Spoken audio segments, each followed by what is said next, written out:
Não? Essa noite eu quero falar sobre... Falei. Eu quero falar sobre o altar da família. E quando nós falamos de altar, nós nos remetemos, né, a nossa mente ela se remete a um lugar onde nós vamos fazer alguma coisa para Deus ou para deuses. Por que eu estou usando Deus e deuses? Porque tem o altar de Deus e o altar de deuses, com letra minúscula. E sempre quando você se refere a um altar, você fala de um sacrifício. E quando você fala de sacrifício é porque você está objetivando alguma coisa. Você quer receber alguma coisa.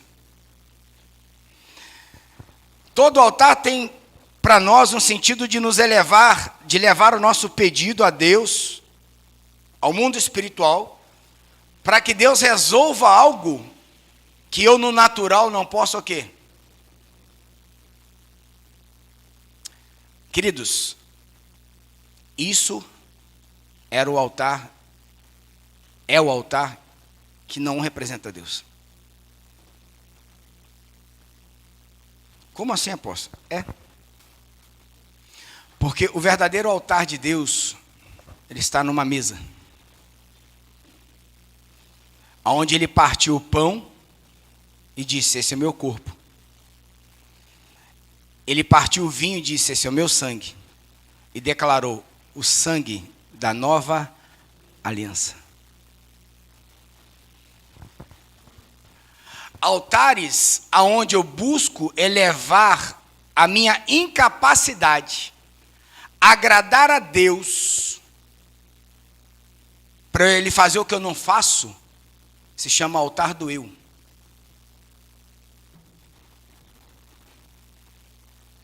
E nós precisamos estar atentos, porque nós estamos vivendo um tempo, ou você tem a hipergraça, ou você tem um legalismo. A hipergraça é, Jesus morreu por mim, eu estou salvo pela graça, posso fazer o que eu quiser, porque ninguém vai para o inferno.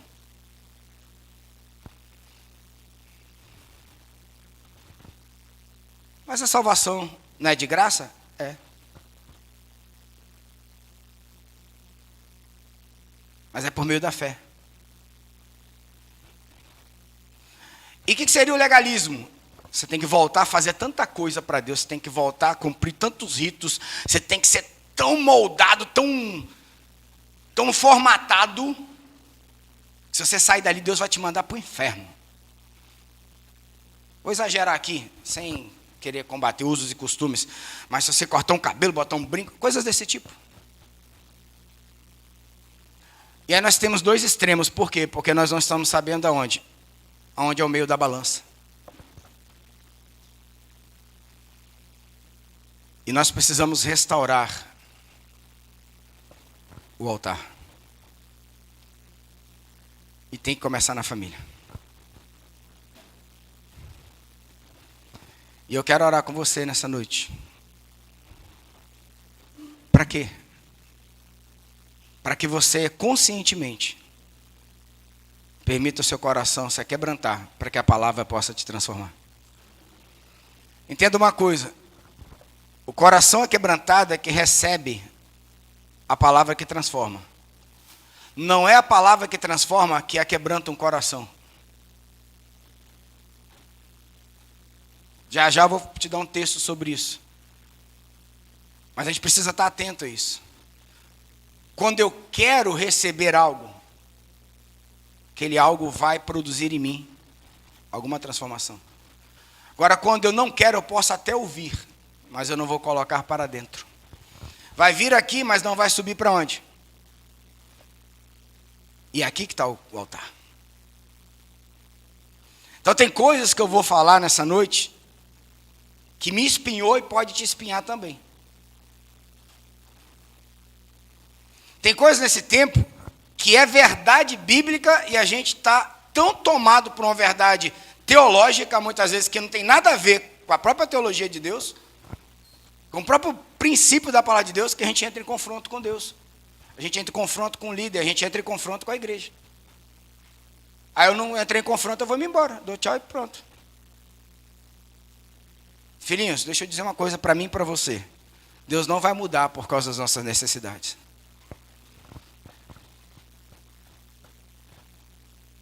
É nessa hora que a gente dá um amém. É. Falando em amor. Mas Deus, a gente precisa entender isso. Quantas vezes você vai brigar com Deus, eu vou brigar. Se você nunca fez isso, amém pela tua vida. Quantas vezes eu fui brigar com Deus pelo que eu estava precisando? Pelo que eu estava sentindo? Deus nem mudou ele e nem mudou minha circunstância. Mas eu mudei. Depois que eu me submeti a quem? A não mudança de Deus. Alô? Entenderam? Fecha seus olhos. Pai, no nome de Jesus, libera uma graça nessa noite, Senhor, sobre nós, para que possamos receber essa palavra no nosso espírito e não na nossa mente. Para que ela possa ser ministrada pelo Espírito e não por mim. Mas que ela possa ser entendida, Senhor, de forma que venha produzir os frutos que o Senhor está determinando para esse tempo sobre nossas vidas, sobre nossa família, sobre a nossa casa, e manifestar aquilo que o Senhor tem para manifestar nesse tempo, em nome de Jesus. Amém? Queridos, pense comigo, nós oramos, clamamos, jejuamos, plantamos bananeira, soltamos fogo aos céus, fazemos sacrifícios, e parece que quanto mais a gente ora, muito mais o quê? Piora, ou parece que Deus não está ouvindo? Quantas vezes você fez algo para Deus como se fosse queimar algo no altar e parecia que Deus não estava o quê? Nem vendo. Só que isso é uma verdade bíblica? Não. Os olhos do Senhor estão em todos os... E o mesmo acontece principalmente quando a gente ora por quê? Por famílias. Pela nossa família. Que se a gente for pensar de uma forma assim mais profunda e mais sábia, mais madura, é onde a gente mais se preocupa, não é verdade? A gente não pode pegar os extremos não, vamos pegar a maioria. A família é sempre o berço de tudo. É o berço da sua existência, é o berço da sociedade, é o berço da saúde emocional, é o berço da vida espiritual. E aí nós oramos, olhamos e parece que só vai piorando e nós vamos ficando o quê? Frustrados. Eu preciso te lembrar nessa noite, algo que Jesus preveniu. No mundo tereis... Em algumas traduções vai dizer, no mundo sofrereis tribulações. Ei, mas ele falou assim, ó, na mesma advertência, mas tem de fé e coragem, bom ânimo. Fé e coragem. Para quê? Porque ele venceu. Sabe o que Jesus está falando aqui? Que a fé não é para eu vencer no mundo. É para eu vencer o mundo. E por que isso é importante eu entender? Porque as tribulações são fundamentos da nossa mente que se tornou verdade no nosso espírito.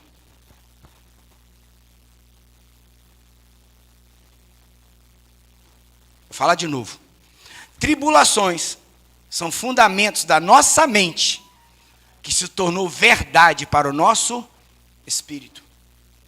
Aí isso acontece, anula a verdade de Deus. Ele está falando que eu venci o mundo. Sabe o que ele está falando? Você, nele, você já venceu o mundo. Então, onde está o problema? Estamos usando a nossa fé para quê?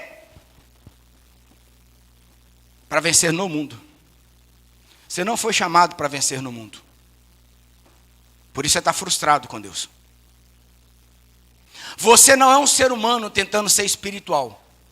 A todos quanto receberam, deu-lhes o poder de serem feitos filhos de Deus, aos que creem no seu nome, que nasceram da água e do Espírito. Então você é um ser espiritual. Se você entregou a sua vida para Jesus, nasceu da água e do Espírito, você é um ser espiritual humanizando a sua vida. E não ser humano espiritualizando a sua vida. Você entendeu isso? Mas isso só vai ser verdade para a gente quando a gente entender que só há uma verdade. E é essa verdade que nos liberta, é essa verdade que nos traz a paz. O que está edificado dentro de nós define as nossas guerras. E as nossas guerras definem as nossas armas. Portanto, se o que está verdade dentro do meu espírito é da minha alma, você vai lutar onde? Na sua alma. Vou te dar um exemplo aqui. Desde quando eu me converti de novo, que eu olhava para a minha vida, eu sempre olhei para quando eu tivesse filhos, na minha pretensão, aos 45 anos, aí Deus me deu com 24, 24 não, meu irmão? Né? Na minha pretensão, aos 45, Deus me deu com 24. E eu, na angústia de querer levar meu filho a Deus, eu coloquei o evangelho sobre ele, mas não ganhei o coração dele. Por quê? Porque estava forjado na minha mente. Eram os medos da minha alma. E não as verdades do Espírito. Você não tem que ganhar o coração do seu filho para Deus. Você tem que ganhar o coração do seu filho para você. Porque se você não ganhar para você, você nunca vai levar ele a Deus, a não ser que Deus o chame. E os pais desse tempo, e as mães desse tempo, não estão disponíveis a ganhar o coração muitas vezes. Por quê? Porque nós estamos atribulados com os medos deste mundo. Aí a semente cai na nossa vida, mas ela não frutifica. Alô?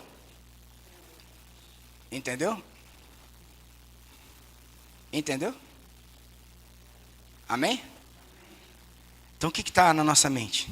Que se tornou verdade? O apóstolo Paulo vai nos ensinar algo assim poderoso. Segunda carta de Coríntios, capítulo 10. Porque andando na carne, não militamos segundo a carne. Oh, peraí, eu ando na carne, você é carnal, humano, vou lutar como humano. Pegou no seu espírito? Por que você está frustrado? Por que eu fico frustrado? Por que nós ficamos frustrados? Porque nós estamos lutando como humanos. Vamos de novo. Porque andando na carne, não militamos segundo a carne. Porque as armas da nossa milícia não são carnais, mas sim poderosas em Deus para a destruição das fortalezas. Ou seja, o que eu atinjo em Deus é para destruir os fundamentos da mente humana. Amém? Entendeu? E são poderosas, mas em Deus. Não é em mim, é em Deus. Destruindo, agora, os conselhos e toda a altivez que se levanta contra o conhecimento de Deus e levando cativo todo o entendimento à obediência de Cristo. Estando prontos para vingar toda desobediência, por quanto for cumprida a vossa obediência. Os fundamentos na nossa mente, que se transformaram em verdade em nosso espírito, precisam ser destruídos pelo conhecimento de Deus. E eles entraram na nossa vida como? Por conselhos e altivez. Por que conselhos e altivez? Porque são conselhos que alimentam a nossa alma, nos tornando altivos. Só que altar é te levar para um nível mais elevado.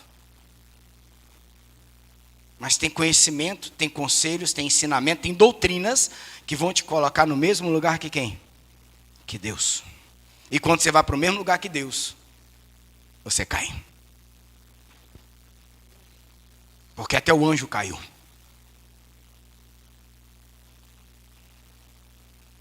Filhinho, as portas do inferno não vão prevalecer contra a igreja do Deus vivo. Uma casa edificada na rocha, uma casa que está debaixo de conselhos bíblicos, que estão debaixo do conhecimento de Deus. Pode vir o vento, pode vir a chuva, pode vir terremoto, pode vir doutrinas da onde, da direita, da esquerda, de cima, de baixo, lá, não importa. Uma casa edificada sobre a rocha. Quando as intempéries chegar, ela não cai. E quem é o homem que edifica a sua casa na rocha? Aquele que ouve a palavra do Senhor. Aí você vai lá em Mateus vai falar, ouve e pratica. Vou fazer uma pergunta para você. Você fala para o seu filho, ó, vai lá na pia, lava o prato que você comeu, seca e guarda. Aí você vai dormir. Quando você acorda, o prato está sujo.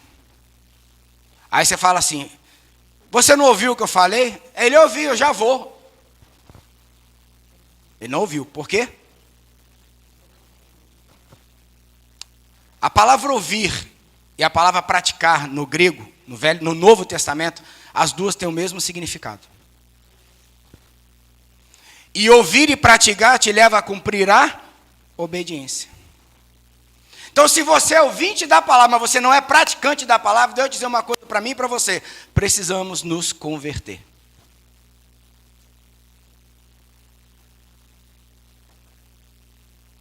E por que nós precisamos nos converter? Porque só o convertido anda em obediência. O que é conversão? É quando você dá seu coração para Deus. Você não tem mais ele.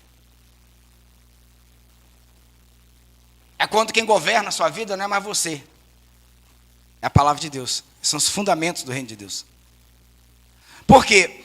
Porque não é só ouvir e praticar para obedecer. Porque nós precisamos fazer a coisa certa, da forma certa, mas no espírito certo.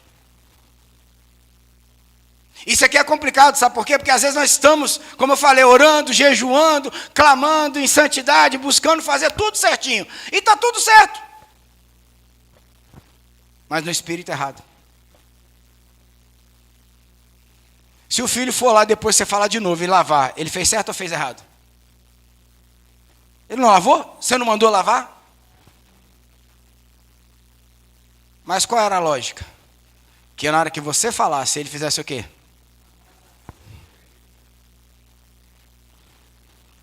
E aí você me pergunta, apóstolo, como é que eu sei quando eu estou fazendo a coisa certa, da forma certa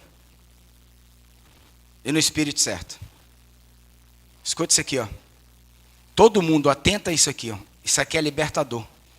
Quando estamos fazendo aquilo que não rouba a nossa missão. A missão te mantém no foco, no caminho, sem perder a visão do alto. Mesmo que você tenha que passar pela cruz. E saiba, você vai passar pela cruz. Vou traduzir essa filosofia aqui que o Espírito botou em mim hoje. Sabe, queridos, eu sou apóstolo do Senhor, eu nasci de novo, eu abri mão dos meus sonhos para poder estar aqui nessa cidade hoje, fazendo isso que eu estou fazendo agora. E eu, na minha alma, em várias situações, eu vou perguntar para Deus, para que serviu a unção? Para que eu abri mão de um monte de coisa? Para que se agora eu estou passando com problemas assim, assado? Nas esferas hoje humanas, eu tenho problemas em todas elas.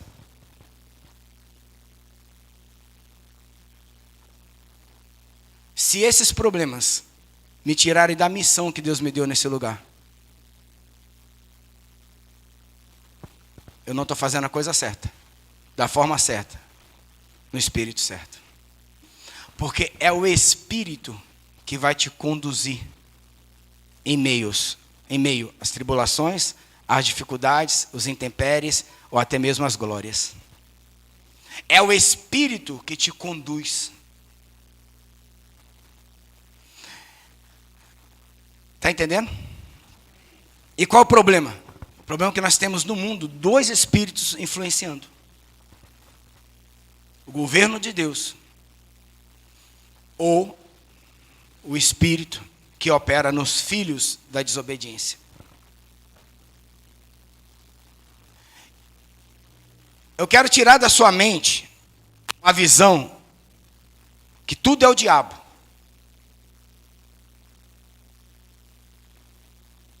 Na sua casa nem tudo é o diabo, na sua vida nem tudo é o diabo, nessa cidade nem tudo é o diabo, e no mundo nem tudo é o diabo.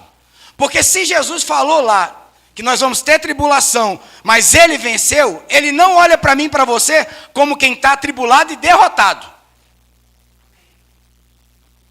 É pelo contrário, ele fala que as breves e momentâneas tribulações desse tempo não podem se comparar com a glória que há de ser revelada em Cristo Jesus. O problema é que a gente não tem visão no meio da tribulação para enxergar o quê? A glória. Mas você vai ter, porque Deus está te preparando em meio à sua família. Deus está te preparando em meio aos seus problemas, Deus está te preparando em meio às suas dificuldades, Deus está te chamando para esse tempo da manifestação da glória dos filhos de Deus.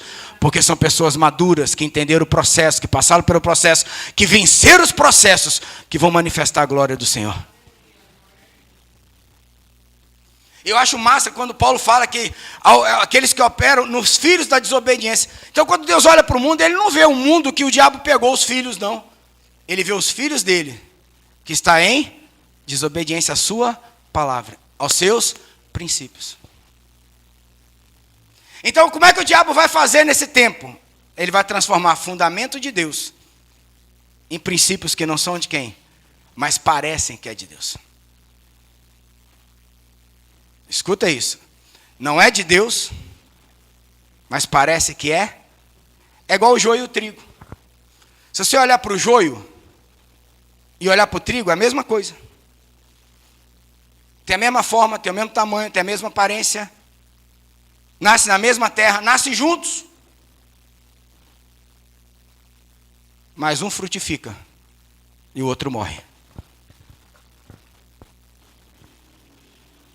Se nós somos joios no meio do trigo, nós precisamos dar frutos para que a glória de Deus comece o quê? A se manifestar. E nós só vamos dar frutos se nós atendermos ao altar certo, ao Espírito certo, ao fogo certo, ao sacrifício certo. Sabe por quê, queridos? Aí eu vou usar aqui uma palavra do pastor Juscelio. O altar define trono. E trono define governo. Você não está debaixo do governo dessa terra, apesar de você ter que orar por eles. Apesar de você ter que submeter a eles e obedecer a eles. Mas o seu trono, o seu governo é do Senhor. Portanto, eu quero te convidar agora a abrir a sua Bíblia, depois dessa introdução, no livro de Apocalipse, capítulo 2.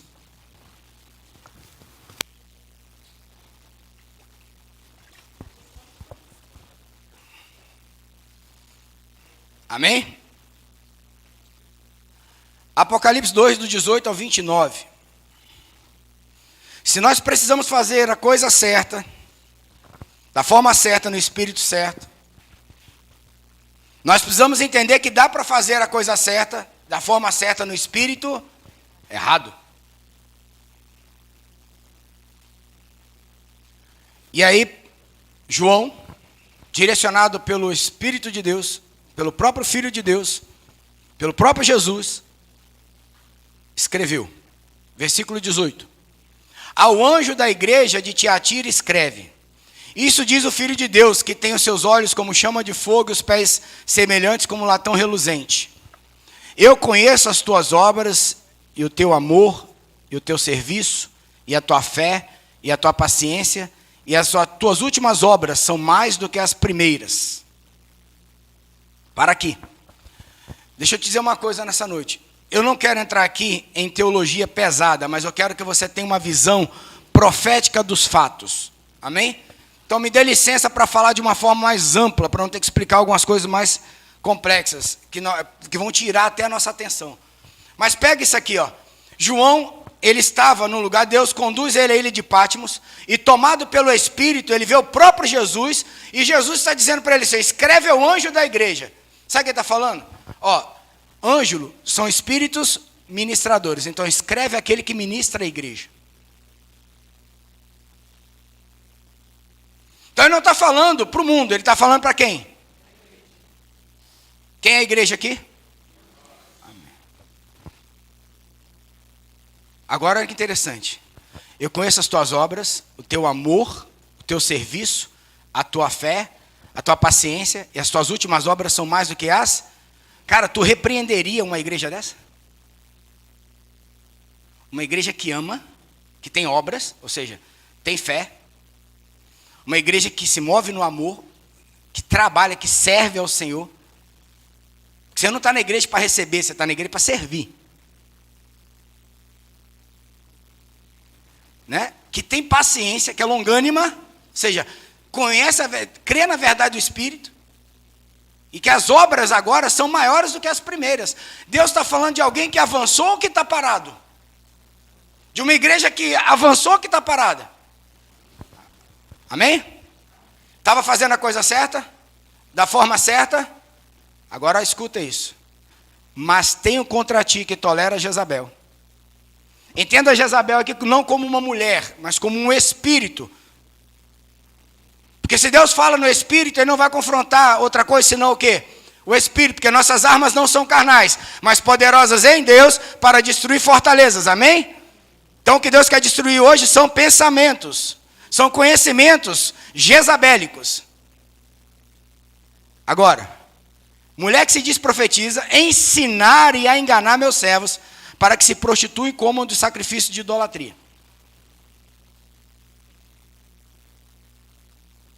Toda vez que no espírito a gente está fazendo a coisa certa, da forma certa, mas no espírito errado é prostituição. Por isso que Deus pegou Joel e Israel, num tempo que estava se prostituindo, Deus mandou ele casar com uma prostituta, para mostrar a iniquidade do seu povo. Está entendendo? E por que idolatria? Porque o eu vai vir primeiro. E isso dentro da igreja.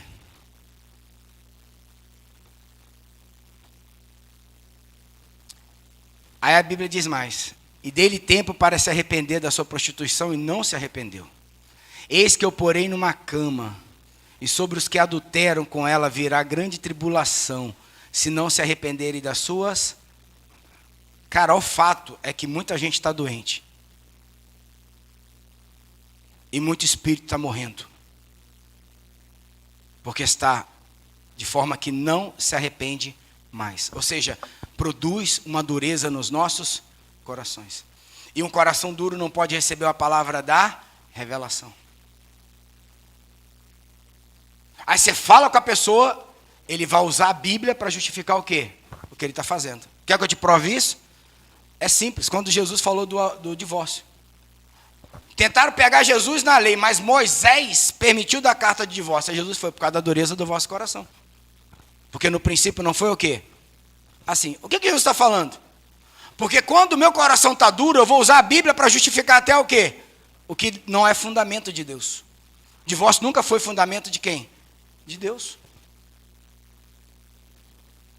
Está entendendo? Então eu tenho que tomar cuidado se na minha vida eu não estou justificando por causa das minhas dores, por causa das minhas necessidades, por causa das minhas circunstâncias, por causa das verdades que eu estou vivendo, que Deus não me ama, que Deus não me responde. Cuidado. Você pode estar doente. E é o que Jezabel quer. Jezabel quer você de campanha em campanha, de profetada em profetada e assim por diante. Que você abre a Bíblia, fala comigo, Senhor. Pá. E aí até o que está escrito, que é para você, está sendo deturpado. Você está entendendo da forma que a sua alma quer, porque você estabeleceu o quê? Verdades que não são de Deus. O melhor lugar para o diabo te tornar cativo é dentro da igreja de Deus e não fora. Lá fora ele te mata.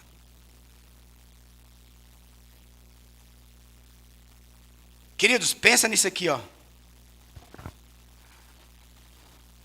Eu profetizei em teu nome, dons. Eu preguei em teu nome, dons. Eu expulsei demônio em teu nome, dons. Eu curei em teu nome, dons. Aí virá o dia que Jesus vai vir e falar, não te conheço. Eu posso estar pregando, expulsando demônio, curando. Ou seja, um falso profeta, ele não é, porque ele fala e não é de Deus. O que ele fala se cumpre.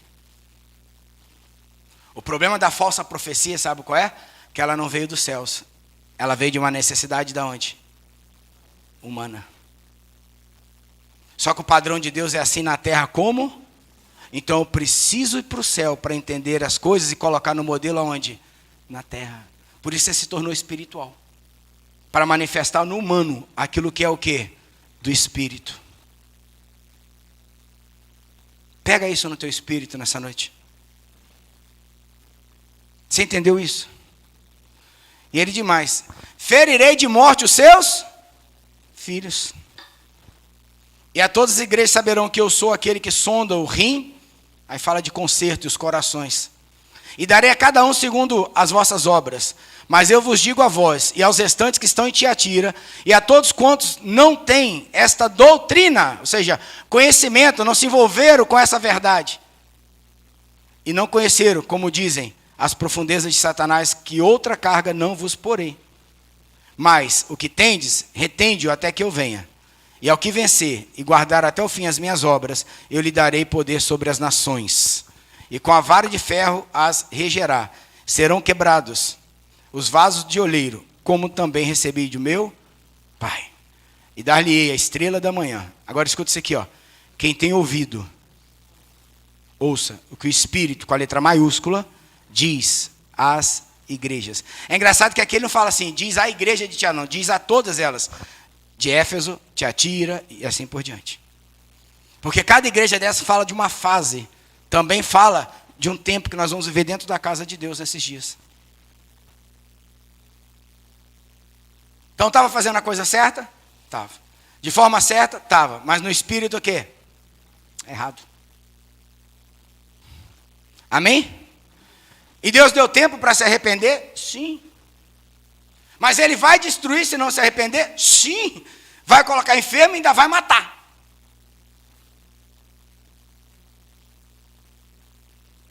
Cleo. Deus não está brincando. Por que ele deixou o livro da revelação escrito? Por que Deus quis te fazer conhecer o final dos tempos? Para que você possa viver hoje como se você estivesse preparado para não sofrer aquilo que você vai ter no final dos tempos. Deus salvou a todos naquela cruz, queridos. A questão é quem se rebelar na cruz.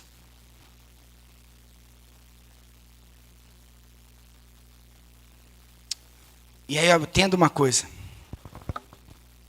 A semente que Deus nos dá, ela é abundante. E ela não será roubada e não pode ser roubada, porque ela vai ter que frutificar, amém? Nós vamos ter que abrir os olhos e ver os campos prontos, sabe por quê? Porque Deus já frutificou a nossa vida. Porque Cristo naquela cruz, Ele consumou todas as coisas que o Pai deu a Ele. E Ele nos resgatou do império das trevas, do governo das trevas, e nos transportou para o reino do amor do seu Filho. E o amor não falha. Ei, a carne falha, mas o amor não falha. Portanto, quando você abre lá em Mateus 13, 10, 16, ou Lucas 4, 10 ou 20, perdão, Marcos de 4, 10 ou 20, ou Lucas 8, do 9 ao 15, você vai encontrar Jesus falando a parábola das parábolas, que é a parábola da semeadura. Um semeador saiu a semear. O que é a semente? Palavra de Deus. E aí ele vai dizer lá algumas qualificações. Mas eu quero te chamar a atenção aqui para o versículo 10. E acercando-se deles, os discípulos disseram, por que ele fala por parábola? Porque Jesus está falando por parábola para todo mundo. Olha o que ele responde para os seus discípulos, para a sua igreja.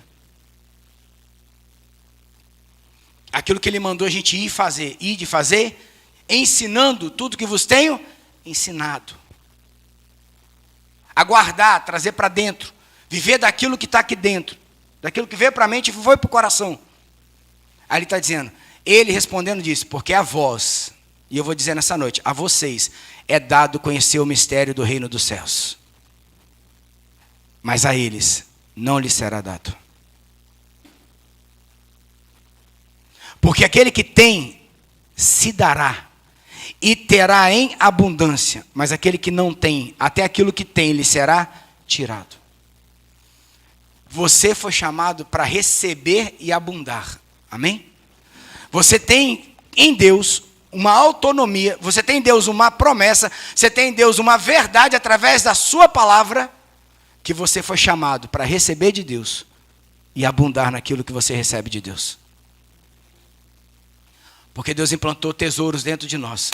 Nós precisamos cavar aqui dentro tudo aquilo que Deus tem. E a arma para isso é exposição à sua palavra. É abrir o coração para as verdades do Espírito de Deus. Você entendeu isso, queridos?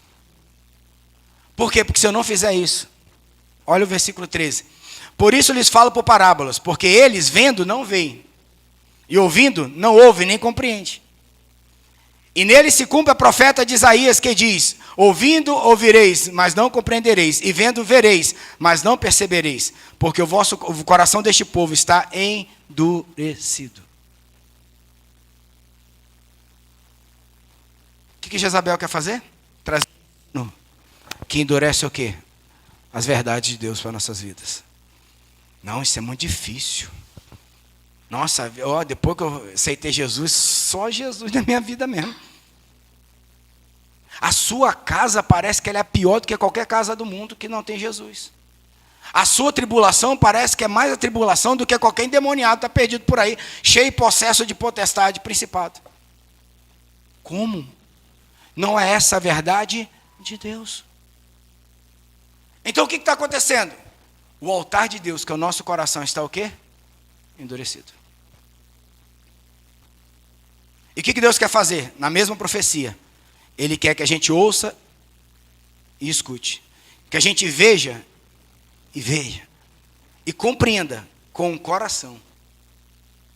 Portanto, o que Ele quer curar o quê? É o coração.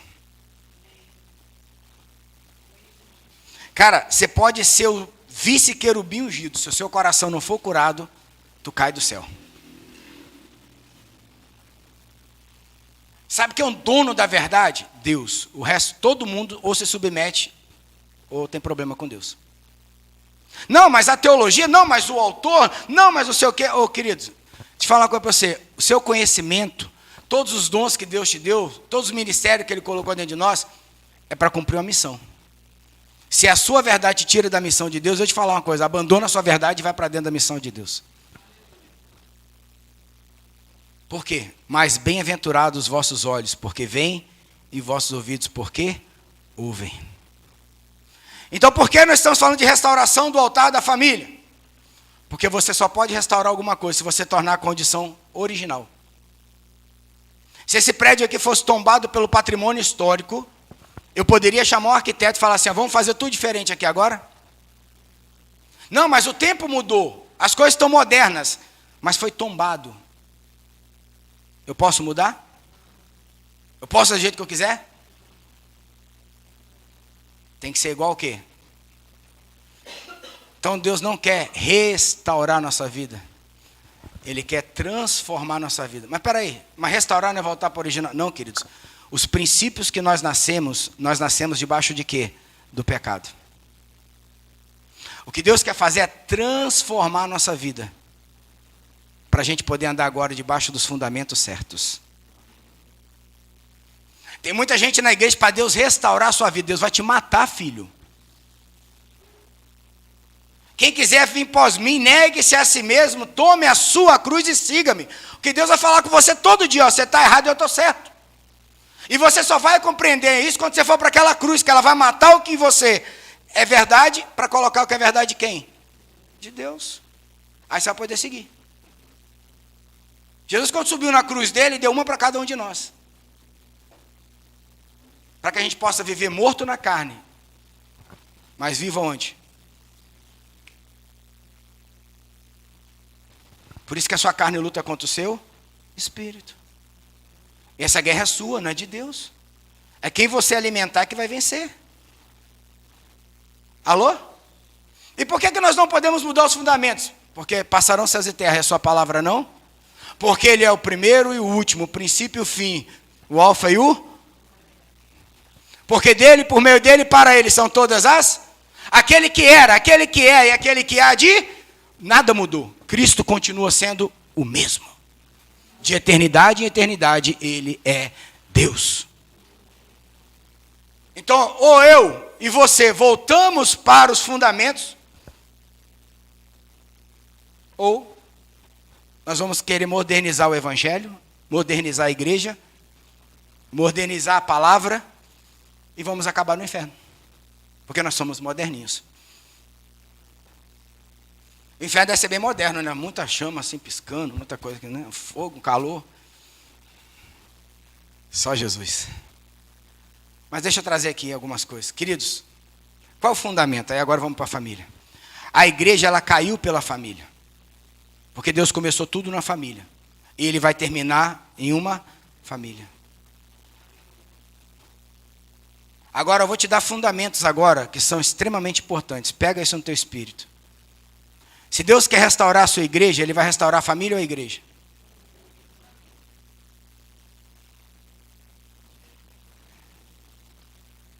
Por isso que Ele fala, ó, abre os olhos e veja. Sabe por que você está no movimento celular? Não é porque é uma moda, não é porque Deus está restaurando de novo as casas.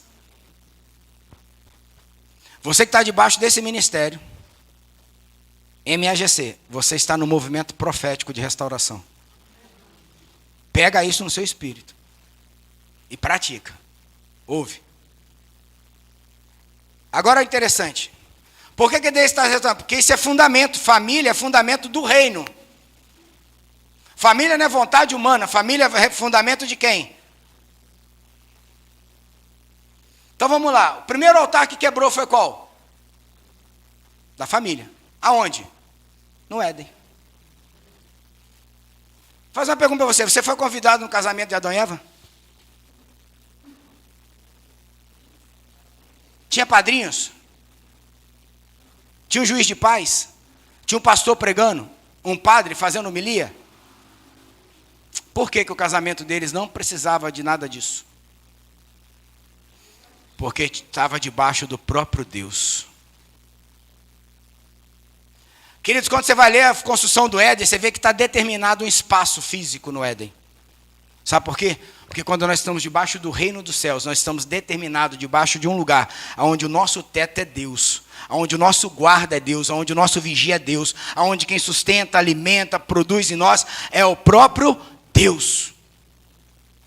Nós estamos diante da árvore do bem e do mal, mas estamos conectados na árvore da vida.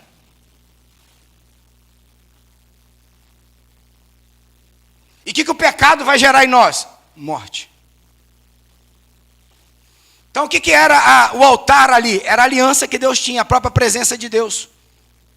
Suas verdades, seus valores, tudo manifestava a glória de Deus. Ou seja, quando a glória de Deus é real, eu estou guardado e protegido no reino de Deus.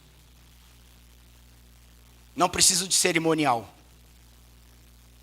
Aí você vai começar a entender porque que quando Jesus morreu, Ele rasgou o véu. E você agora não tem mais cerimonial. Você agora tem livre acesso a Ele. A outra questão é que o homem tinha direitos e deveres.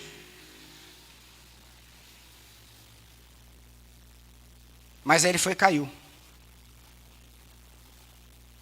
Aí Deus perguntou, Adão, onde é que você está? Tive medo e me escondi. Cara, Adão não fazia aquilo todo dia? Agora é interessante, a Bíblia diz que Adão naquele dia morreu. Você foi no sepultamento de Adão? A Bíblia fala do sepultamento de Adão. Teve um padre dando uns 7 bênçãos lá? Teve um pastor orando? Teve alguém encomendando a alma? Adão viveu 970 anos. Eu acho, 900 e alguma coisa. O que morreu em Adão? Ele não tinha mais acesso às verdades de Deus. Ele não tinha mais abundância. Por quê? Porque ele perdeu acesso à árvore da vida. Aí sabe o que acontece nessa hora? Deus cria uma família. Aí sabe o que ele faz agora? Ele cria um casamento. A família veio primeiro do que o casamento.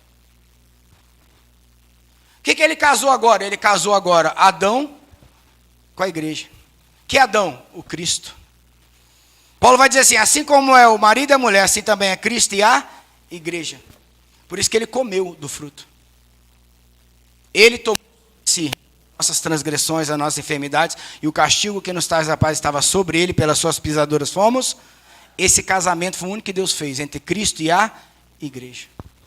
E ele se manifesta em uma família. Pegou no seu espírito?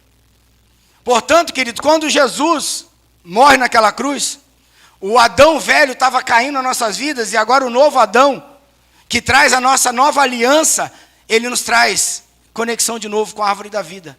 Logo você agora é uma fonte de vida abundante para resolver as perdas que o diabo fez no Éden. Você, a sua casa, é a fonte de vida abundante. O problema não é o mundo do jeito que está, o problema é que o mundo hoje precisa se conectar a uma fonte. Então o problema do mundo não é o mundo, o problema do mundo é a igreja.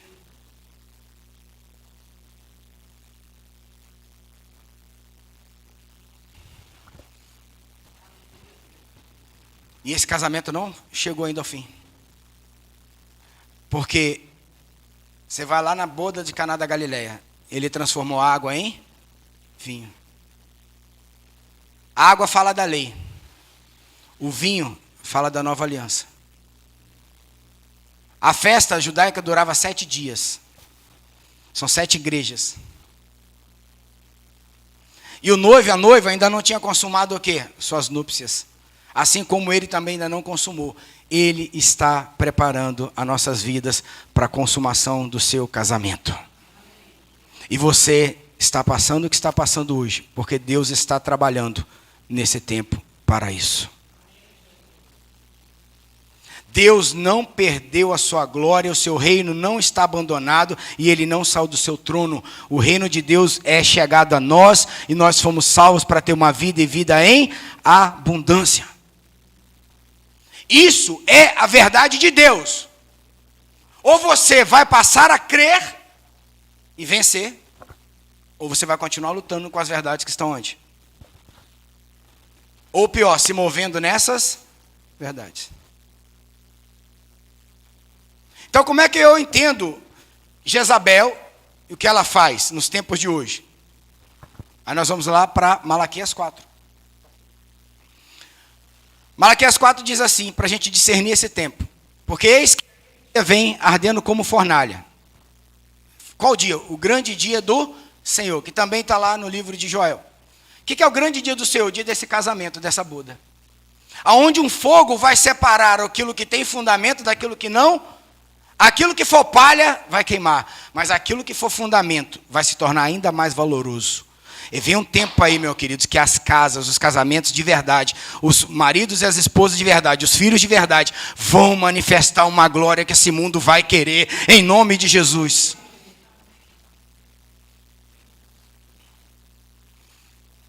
Agora, o dia que está por vir, os abrasará, diz o Senhor dos Exércitos. De sorte que lhes não deixará nem raiz, nem ramo, fundamento. Vocês vão arrancar toda mentira e deixar todo o quê? Verdade. Então o que Deus está trabalhando de nós? Arrancando aquilo que não tem fundamento. Portanto, o problema que eu tenho com meu filho é aquilo que eu não consegui ter fundamento em quem? Em mim. Porque Deus ainda não conquistou isso dentro de mim. Porque o dia que Deus conquistar aqui dentro de mim, eu conquisto meu filho. O dia que Deus conquistar dentro de você, você conquista a sua casa. Porque Ele é Deus para isso. Mas Ele vai dizer mais. Mas para vós que temeis o meu nome, nascerá o sol da justiça, a cura trará nas suas asas, e saireis e saltareis como bezerros na estrebaria. E pisareis os ímpios, porque farão cinza debaixo das plantas dos vossos pés. Naquele dia estou preparando, diz o Senhor dos Exércitos. Lembrai-vos da lei de Moisés, meu servo, que lhe mandei no Horebe para todo Israel, a saber, estatutos e juízos.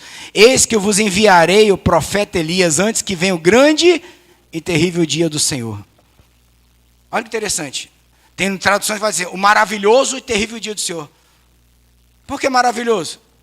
Porque para quem queimar e tiver fundamento, vai ser uma glória. Todos nós oramos para que a glória de Deus venha. Querido, sabe por que a glória não veio? Porque Deus precisa queimar primeiro tudo que a gente precisa largar. Senão Ele vai ter que queimar a gente junto.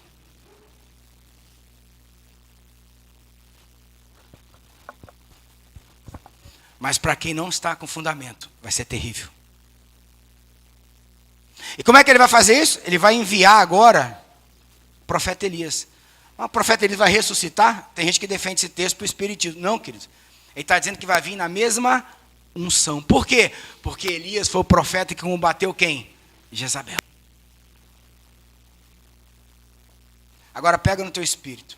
E ele converterá o coração dos pais aos filhos, e o coração dos filhos aos seus pais, para que eu não venha e fira a terra com maldição. Caraca, ele não vai converter, Clara, para os pais e para o púlpito, pregar bonito, ser cheio do Espírito Santo, não.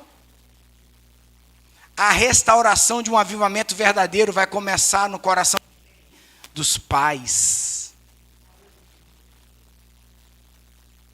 Se os pais não se curvarem ao Senhor,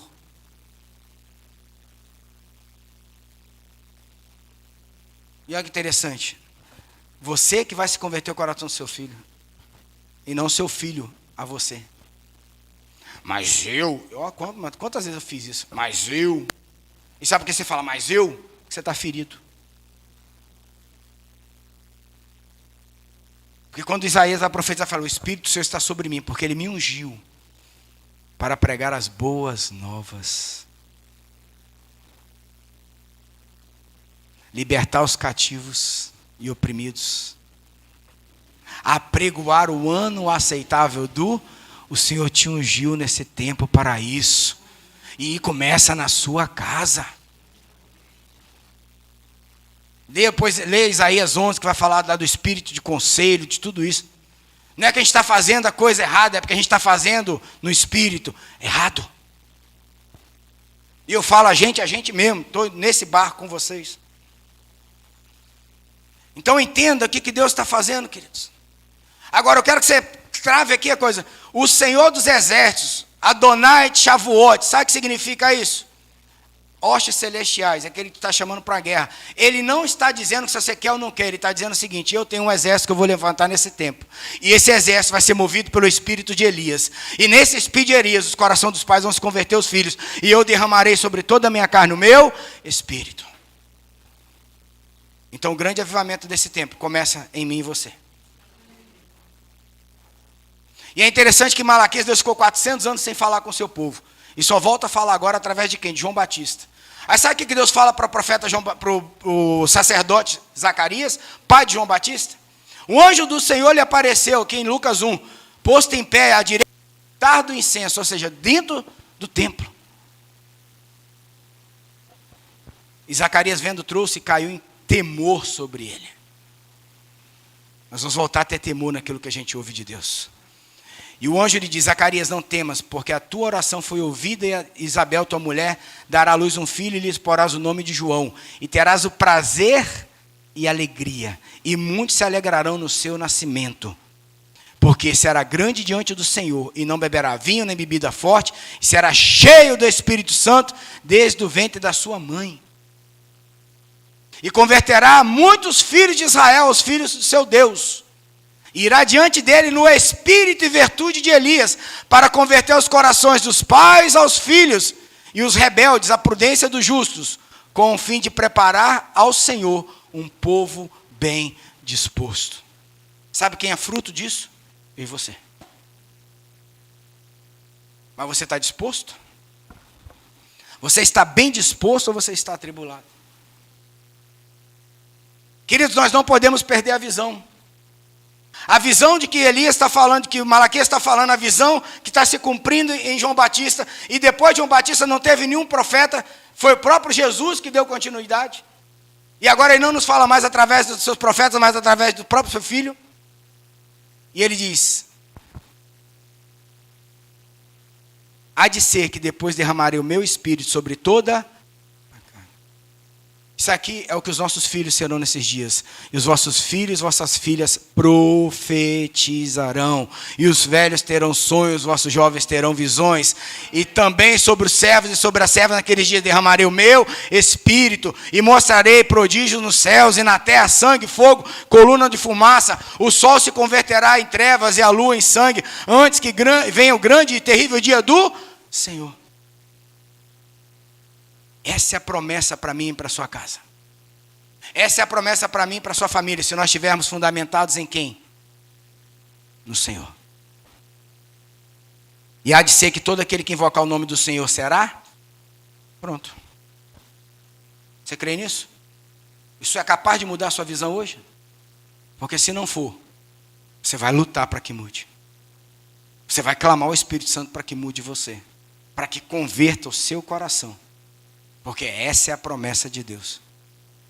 Nós não estamos à deriva, queridos. O Evangelho é a grande arca do Senhor para esse tempo, mas Ele não vai salvar só a nossa família, mas Ele vai salvar todo mundo que está lá fora. Através da sua família. O problema é que a gente perdeu o amor à próxima geração. Sabe o que a gente fala como pais hoje? Eu ensinei, se ele não quiser a vida vai ensinar. A vida não foi chamada para ensinar seu filho. Quem foi chamado para ensinar seu filho é você. Instrui o menino no caminho que deve andar. Deus falou, eu sou o caminho, a verdade e a vida. Então, qual o instrumento, aonde eu tenho que instruir meu filho? Não é a vida. Mas a gente endurece o coração, entorpece de verdade, porque a gente está ferido. Porque esse lugar que a gente está brigando com os filhos, que a gente está brigando com a esposa, que a gente está brigando com o marido, Deus não conquistou aonde? Dentro de nós. Aí sabe quem está navegando nisso?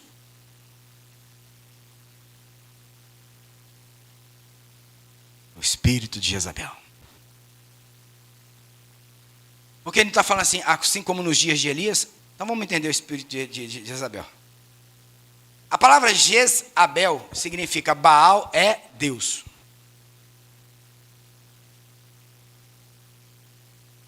O espírito de Jezabel, ele quer tirar o fundamento de Deus e colocar o fundamento de quem? De Baal. Ao ponto de você não saber quem você está servindo, se é Deus ou se é Baal. Vou te provar no texto, lá quando Elias combate os profetas de Baal, o que a gente passa. Mas deixa eu te dizer primeiro o que o espírito de Jezabel tem para fazer nesses dias. Primeiro objetivo, desconfigurar o padrão das famílias. Se Deus quer edificar alguém, o diabo quer desconstruir alguém. Você pega uma pessoa que está no vício, você pega uma pessoa que está envolvida com hábitos, ele tem a sua mente construída sobre um princípio, uma verdade que é só dele. E isso pode afetar o corpo de tal maneira, por exemplo, uma mulher que se masculiniza, você vê que ela se transforma. Na verdade, ela não se transforma, ela se deforma. Eu vou fazer minha transformação sexual. Não, você vai se você vai perder a forma do original. Porque nós somos imagem e semelhança de quem? De Deus. A nossa casa é imagem e semelhança de quem? Da casa de Deus. Os nossos filhos são heranças de quem? Do Senhor. Você não tem mais como brigar nesse tempo, querido, se o ensinamento de doutrinas, né, que não pertencem aos princípios da palavra de Deus, os ensinamentos que não pertencem a uma vida comum no lar, vão chegar na tua casa, isso está nos livros. Seu filho vai para dentro do colégio, vai viver tudo isso. Você vai abrir um filme, você vai estar vendo homem com mulher, você vai estar vendo um monte de coisas indecentes. Você vai estar vendo, né, pessoas morando no mesmo teto, mas não, vocês são casados? Não, nós estamos vendo se a gente vai casar. Eu fico bolado com isso. O cara tem uma vida comum do lar, mas não é casado.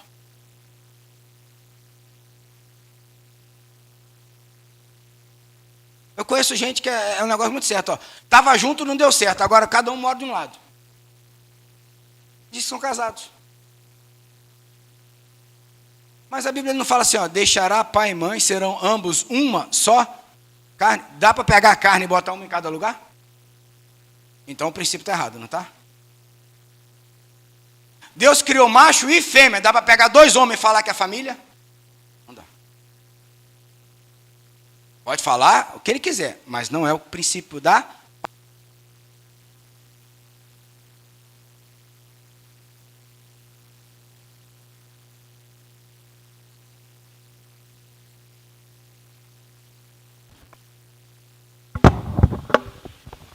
Voltou.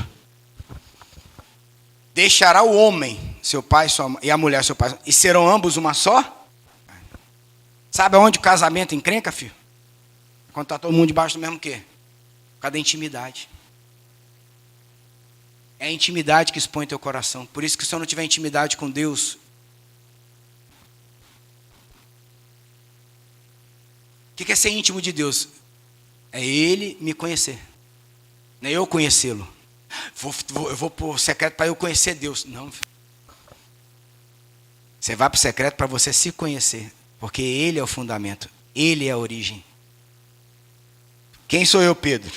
Tu és o Filho do Deus vivo, então tu és Pedro. Quando Pedro reconheceu quem era Jesus, ele soube quem ele...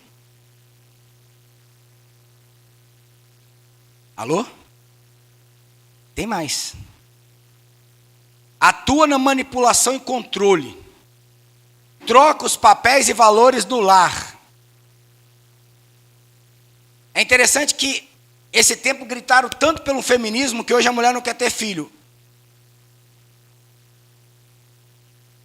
Olha que interessante a arma para matar a geração. Porque se Deus é geracional, você mata a geração, acabou. E até dentro da igreja, tá? Já me perguntaram várias vezes, é pecado não ter filho? Mas a Bíblia diz o quê? Crescer e ir. E até a estéril Deus faz mãe de filho quando ele tem propósito. Ah, mas tem os eunucos. Esses sabem que foram chamados para isso.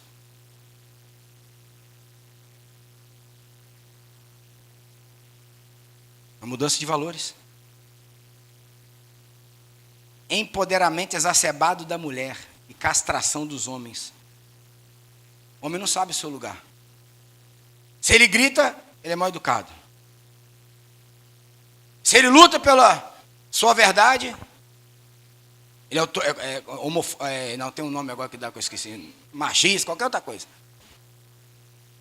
Ele não sabe o seu lugar, porque ele também muitas vezes ele não está em Deus, e aí realmente ele se perde.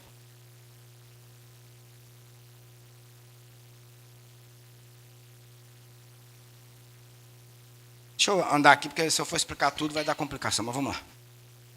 Filhos no centro da família, síndrome dos reizinhos. A criança chega, quem manda na casa? E quando não é o filho, é o pet.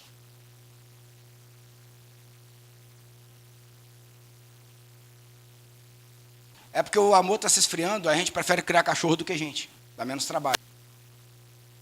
Basta dar água, comida e passear. E ele ainda te faz um carinho. E não reclama com você por nada. Filho, quem chegou foi seu filho. Quem tem que se moldar é quem? É ele. Olha interessante, Jesus era o Filho de Deus. Aí ele sabe o que ele fez? Ele usurpou ser igual a Deus e se fez homem. Aí sabe o que ele fazia? Todo dia ele ia conhecer o que Deus queria para ele poder manifestar onde? Na terra. Aí você, na sua genialidade, seu filho vai crescer lá na frente e ele vai aprender. Não vai não. Ou ele aprende pelo seu modelo. Ele não aprende. Mas deixa eu andar. Erotização dos filhos precocemente. Até a menstruação, que era entre 13 a 16 anos, hoje é em torno de 8, 9 anos.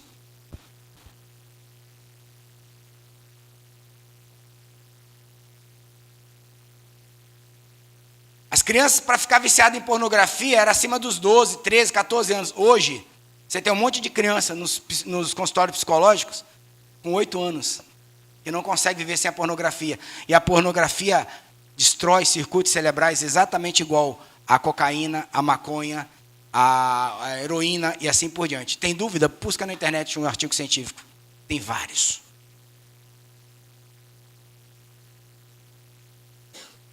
Fragiliza e deforma a família.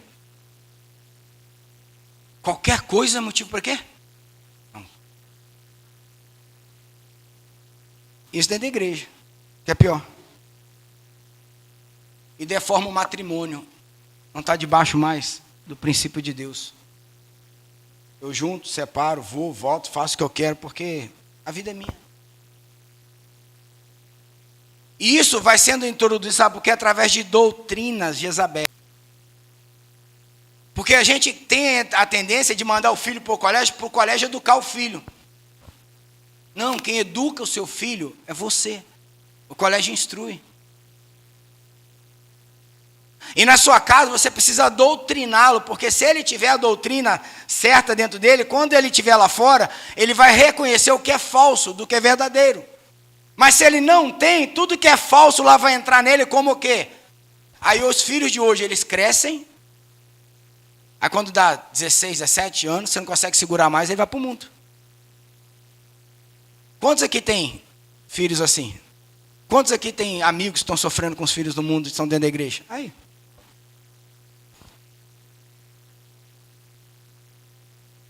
Estão entendendo, queridos? Se o Senhor não edificar a casa, queridos, em vão trabalhos que edificam. Se o Senhor não guardar a cidade, em vão vigia o sentinela. E em vão trabalhos que edificam, inclui a gente. Se a gente não estiver no Senhor, nos do Senhor, fazendo aquilo que o Senhor quer, a gente está trabalhando errado. No Espírito, errado. Mas a promessa de Deus, Ele que enviaria nesse tempo, no profeta de quem? Na missão, no profético de quem? De Elias. Onde é que está isso, pastor? Apóstolo? 1 Reis, capítulo 18. Você vai encontrar isso. Se você quiser me acompanhar, abre aí. Vamos começar a restaurar essa coisa toda em nome de Jesus. Quem conhece um pouquinho da história sabe que Elias profetizou seca, amém? Acabe, seu pai, era rei em Israel e adorava ao Senhor. Acabe se casou com Jezabel e trouxe os seus deuses para dentro da onde? De Israel. E eles começaram a adorar quem? Aos Balaíns. Só para vocês terem ideia, queridos, Baal recebia sacrifício de crianças recém-nascidas. Abria-se a barriga da grávida naquele tempo, arrancava a criança dali de dentro e jogava no altar de Baal. O foco de Baal sempre deturpar a mente dos mais velhos para pegar quem? As crianças. Então toda vez que a gente abandona as crianças, toda vez que a igreja pega as crianças, bota na salinha e ela não entende que aquilo lá é um culto, ela está debaixo do espírito de Baal.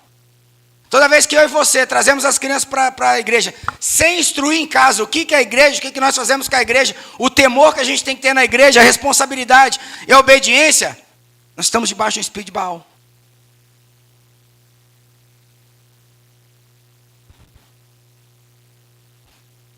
Mas trazendo para cá, Deus levanta Elias e vai lá e profetiza que não havia de chover 3 anos. O número 3 na Bíblia fala de um tempo de morte, vida, morte, ressurreição. Pega isso no teu espírito, que daqui a pouco Deus vai te lançar 3 medidas de farinha. Oh, glória. Aí, Acabe manda Obadias procurar o profeta Elias em tudo quanto era lugar e nação. E se ele tivesse escondido em alguma nação, Acabe ia contra essa nação em guerra. Deus escondeu ele no ribeiro de Querite. E alimentou ele com corvo, trazendo pão e carne para ele todos os dias. Até que a água seca, e ele então manda ele agora para a casa da viúva, e da casa da viúva, Deus agora manda ele de volta a Acabe para dizer que agora ia chover. Hoje, Deus manda te dizer, vai chover.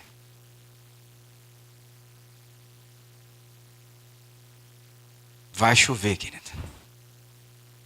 Pode esperar que a pequena nuvem está se formando.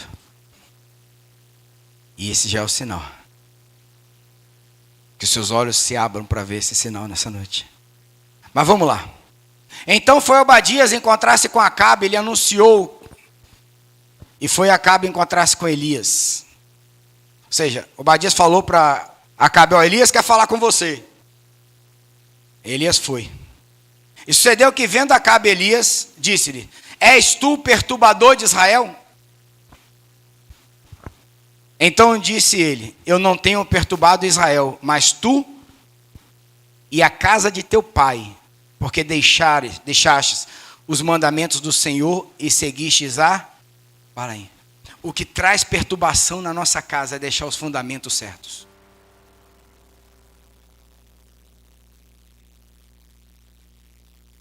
Vou falar de novo. O que traz perturbação na nossa casa é deixar os fundamentos certos. Agora, pois, manda reunir-se a mim, todo Israel, no Monte Carmelo, como também os 450 profetas de Baal e os 400 profetas de Azerá, que comem da mesa de Jezabel. Deixa eu fazer uma pergunta para você aqui. Estamos diante de uma luta espiritual, amém? Tinha um profeta, na verdade não, tinha 7.000 escondidos. Mas o único que estava sendo movido naquele tempo, debaixo daquela unção, era Elias, porque Elias tinha que tipificar depois quem? João Batista, e João Batista, Cristo. Por quê? Porque estava falando acerca do reino dos céus. No reino dos céus, não tem como adorar dois senhores. Não existe muro para eu ficar em cima. Ou eu estou de um lado, ou eu estou do outro. Sabe o que Jezabel quer para você? Te colocar no muro.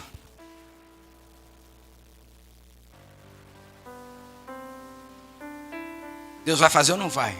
Deus vai comer promessa ou não vai? E sabe como é que vai fazer isso? Alimentando a sua mesa. Através de profetas que não são de Deus. De palavras que não são de Deus. De profecias que nunca vieram de Deus. Nunca veio dos céus, porque o que veio dos céus já se cumpriu. E só aquele que estava nos céus poderia vir dos céus e desceu às profundezas da terra e pegou a chave da vida e da morte. E hoje ele está sentado à destra de Deus e tudo que ele disse vai se cumprir.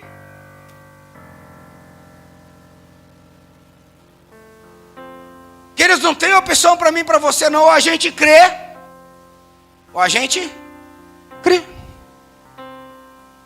Mas é interessante, 850 profetas, 450 de Baal, 400 de Azerá, que comem da mesa de Jezabel. Deixa eu fazer uma pergunta, quem alimenta a sua mesa? Quem alimenta a sua casa?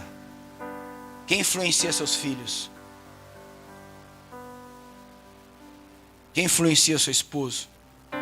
Quem influencia a sua esposa?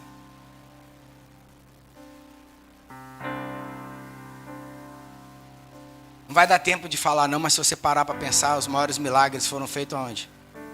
Na mesa.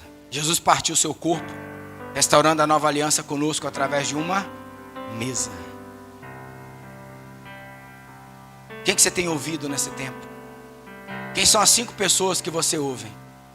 Quais são os 5 livros que você lê? Cuidado que a Bíblia diz que as más companhias corrompem os bons costumes. Não, mas eu estou lá para levar o reino de Deus. Cara, se você não tiver uma direção clara de Deus para isso, não vai não. Porque Jezabel pode se levantar e querer te matar como quis matar Israel, depois de ter matado os profetas de Baal.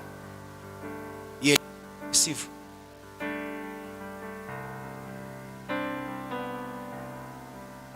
Quem alimenta a sua casa? Quem alimenta o seu espírito?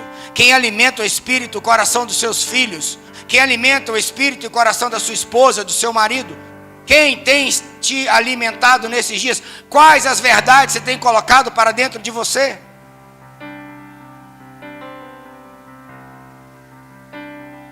Porque quando eu leio a Bíblia, cada vez mais eu tenho entendido, como diz a minha digníssima, maravilhosa mulher. É para mim. Não é não. É para.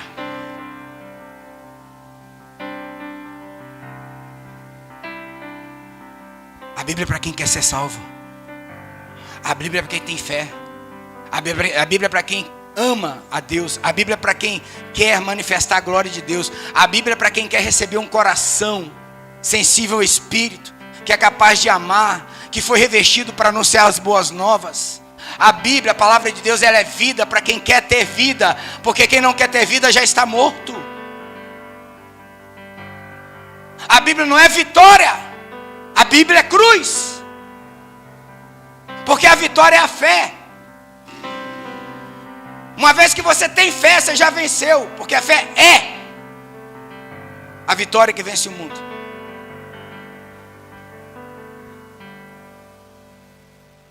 E a fé não vem senão pelo ouvir a palavra de Deus. Fé não vem por campanha, pregação, profecia, não. Vem pela voz, que ouvindo se entende, que olhando enxerga e compreende. Porque o coração foi o quê? Trocado. Foi tirado o coração de pedra e dado um coração de carne, sensível ao Espírito. E é nesse Espírito que Acabe não entendeu. Então Acabe convocou todos os filhos de Israel e reuniu os profetas no Monte Carmelo. Então Elias se chegou a todo o povo e disse: até quando cocheareis entre os dois pensamentos? Em algumas traduções, até quando vocês vão ter com as suas bases, seus joelhos batendo, sem base, sem firmeza, sem fundamento na palavra? Aí isso acontece. Hoje Deus é, amanhã Deus não é. Hoje Deus é amor, amanhã Ele é terror. Hoje Deus é profecia, né? Aquele evangelho que agora nós estamos recebendo de Deus, ô glória! Segunda-feira, amanhã de manhã, os problemas são os mesmos. E parece que aquela unção não é mais o quê? Mesmo. Cara, eu não tenho que estar na igreja, porque a igreja é dos assembleanos, a igreja é dos apostólicos, a igreja... Não, quem te chama de evangélico é o IBGE. Quem te chama de católico é o IBGE. Jesus te chama de filho.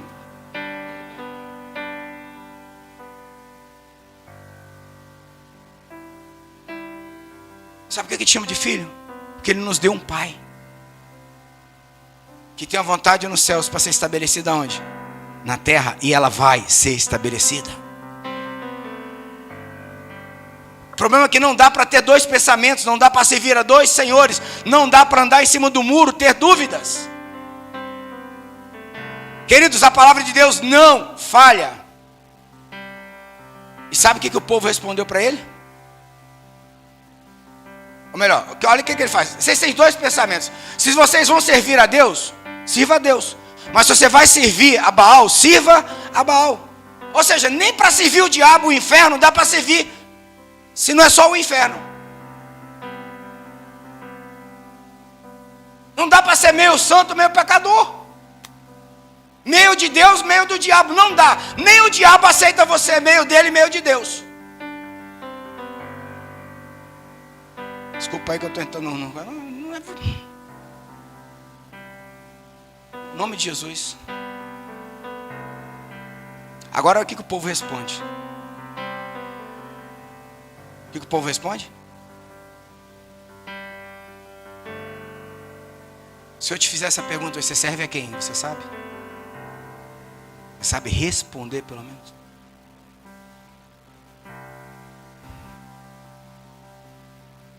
Como é que eu sei? Não é com a dor de cabeça e enxaqueca, não. Como é que eu sei quando eu estou fazendo certo? Da forma certa, no Espírito. E como é que eu sei isso? Quando eu estou na missão, não é porque você está com problema.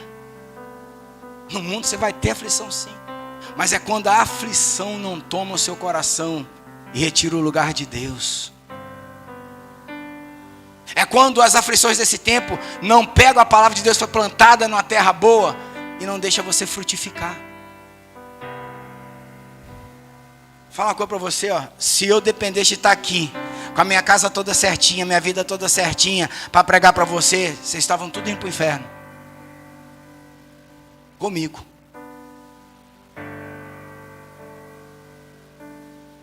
Mas sabe o que eu faço? Eu vou me espiando com Deus, aprendendo com Deus e trazendo o que Deus quer que eu fale para a igreja dele.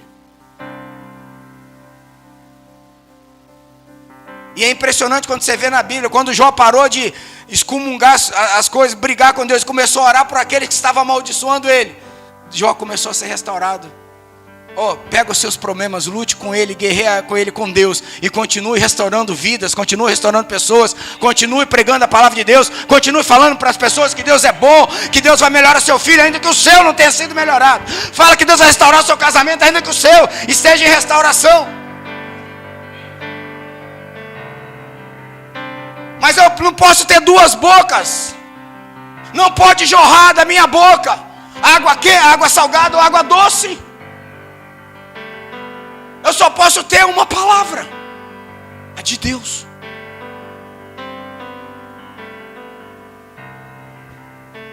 E Deus está levantando esse tempo, a mim e a você, para sermos profetas. Você crê nisso? E aí qual foi a questão? Trouxeram os profetas. Elias fala assim, ó: pegue 2 bezerros, um para vocês e um para mim. Parta, coloca em cima do altar e vamos clamar. O Deus que responder fogo, com fogo, será Deus em Israel.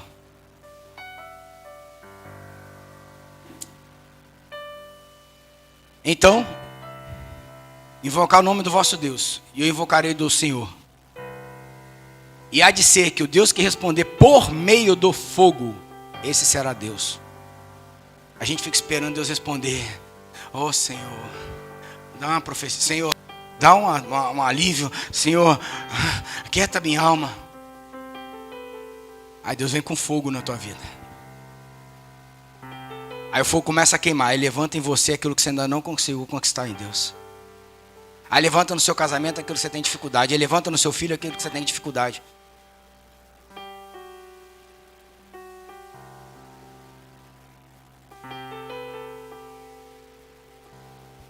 E o povo disse: essa palavra é boa. Oh, vocês soubessem. E disse Elias aos profetas de Baal: escolhei para vós um dos bezerros e preparai primeiro, porque sois muitos, e invocai o nome do vosso Deus, e não lhes ponhais fogo. E tomaram o bezerro que lhes dera, e prepararam e invocaram o nome de Baal, desde a manhã até o meio-dia, dizendo: ah, Baal, responde-nos, porque não havia voz.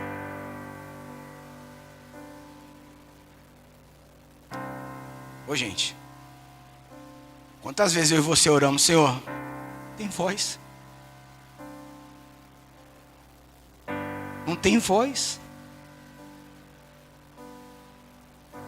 Quantas vezes reclamou: estou fazendo tudo certo, e só não fala nada. E aí você clama, você faz jejum, faz campanha, faz vigília. Tudo isso é bom, mas não tem o quê? Voz. Nem quem respondesse. E aí o que eles faziam? Soltava sobre o altar.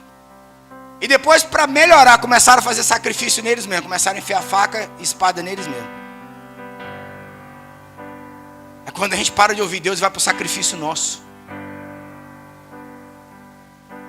Eu vou resolver essa parada. Deus não resolveu, eu vou resolver essa parada. E Jezabel dançando no meio da história. Aí vem um aterrorizado Elias para zombar daquilo que a gente está fazendo. Seu Deus está surdo? Você não é crente? Olha a sua casa, olha os seus filhos, olha a sua vida financeira, olha isso. Aí vem uns espíritos que tem agora para pregar o que você quer ouvir. Porque ele tem a intenção de dominar a sua vida para ele. Porque ele agora vai ser o guru da tua vida, ele vai te direcionar.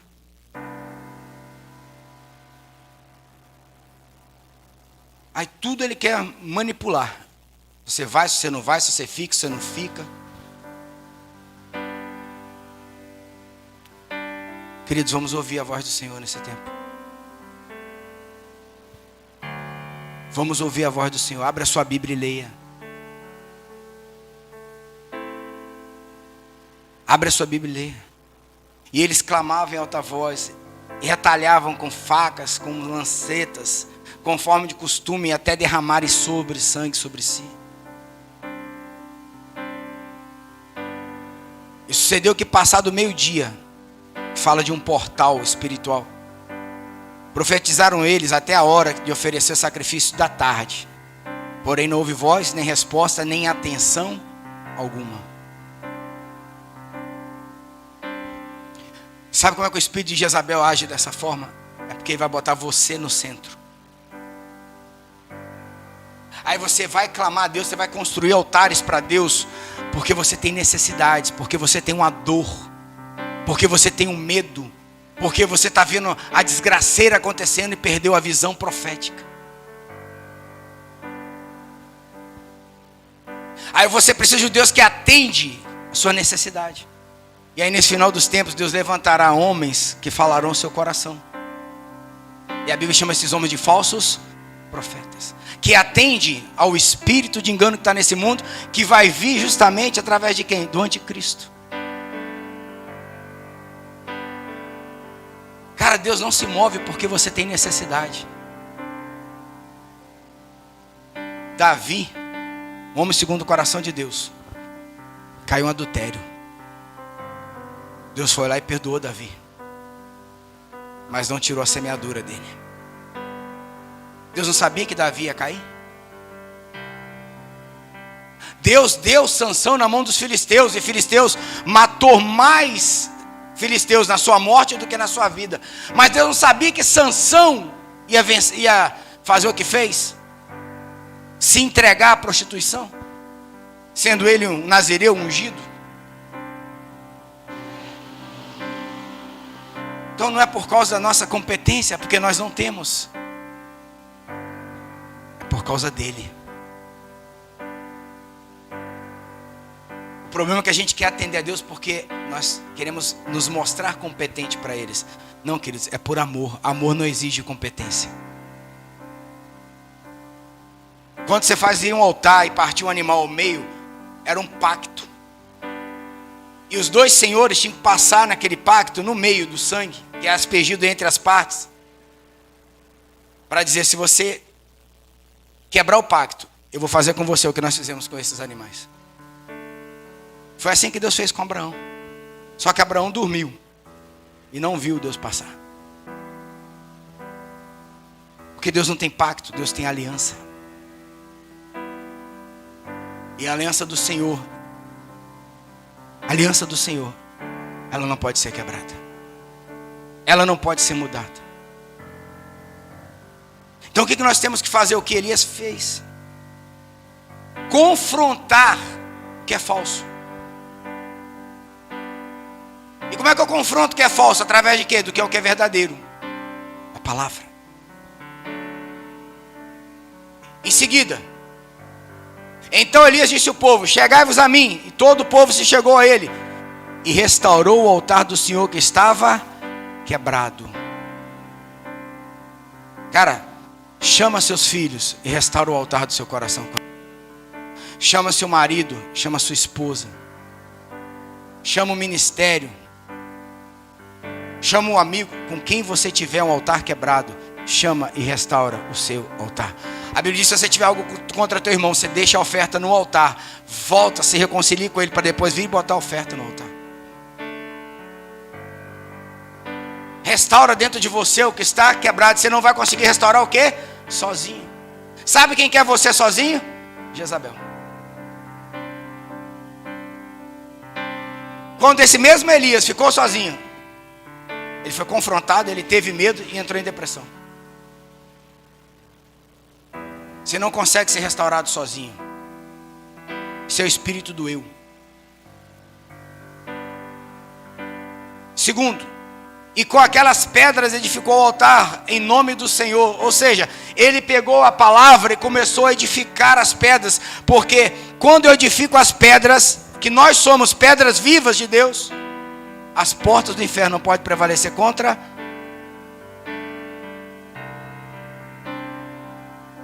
O inferno não pode prevalecer na sua casa.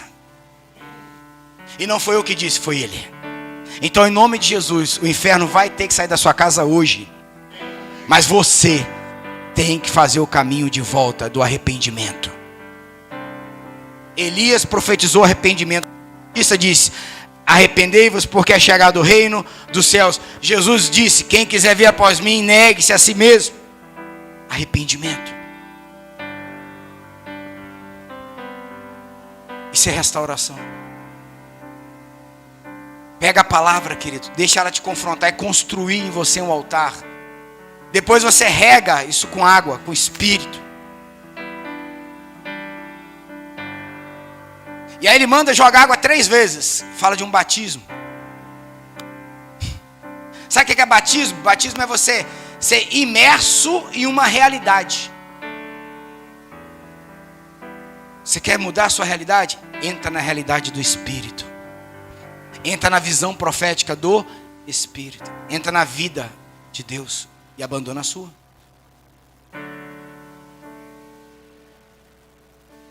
Se a sua vida hoje está mais importante do que a missão que Deus te deu, você está no caminho errado. Volta. Volta.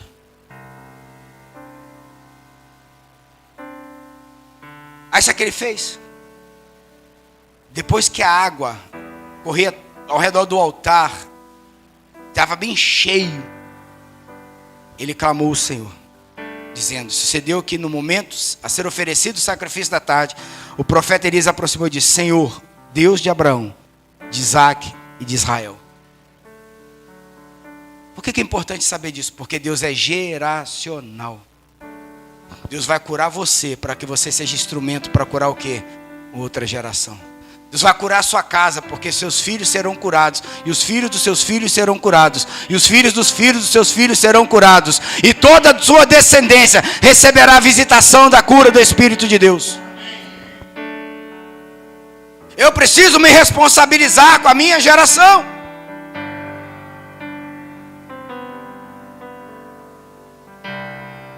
Não é para dar certo no mundo, não. É para não perder, é para não ganhar um mundo e perder a alma para o inferno. Manifesta hoje que tu és Deus de Israel e que eu sou teu servo e que conforme a tua palavra fiz todas estas direção. Ouviu, viu, entendeu, praticou. Faz sentido? E quando você pratica Deus, atende. E ele diz: responde-me. Porque para que este povo conheça que só tu és o Senhor, e que tu fizeste voltar o sacrifício, não era para Elias ser um bom profeta. O sacrifício não era para Acabe entender, não, o sacrifício era para resgatar os corações. Não sacrifique porque você tem necessidade. Isso é Baal. Sacrifique porque Deus quer resgatar os corações. Deus quer resgatar o coração da sua casa, do seu filho, do seu marido, da sua esposa. Gente, a pessoa que tem o coração nas mãos de Deus, uma pessoa que tem o coração nas mãos de Deus, o que Deus não pode fazer? Então caiu fogo do Senhor e consumiu o holocausto, e a lenha, e as pedras, o pó, e ainda lambeu a água que estava no rego. O que vendo todo o povo, caíram sobre ele seus rostos e disseram: só o Senhor é Deus. Só o Senhor é Deus. O fogo vai consumir tudo, querido. Fogo vai consumir tudo. E a única coisa que vai vir é temor. E quando vier o temor, o povo vai reconhecer que foi Deus. Que o fogo venha sobre a tua casa. Que você levante sim. Que você hoje se apaixone pelo altar do Senhor. Que você hoje se mova no espírito da profecia. Que você resgate os céus na sua casa. E que o fogo venha e consuma tudo, e que a sua casa manifeste que só o Senhor é Deus.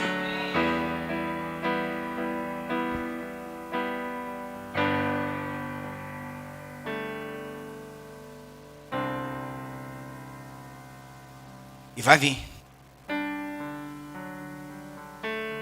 Elias matou todos os profetas. Sobrou ninguém. O que Deus falou em Jezabel?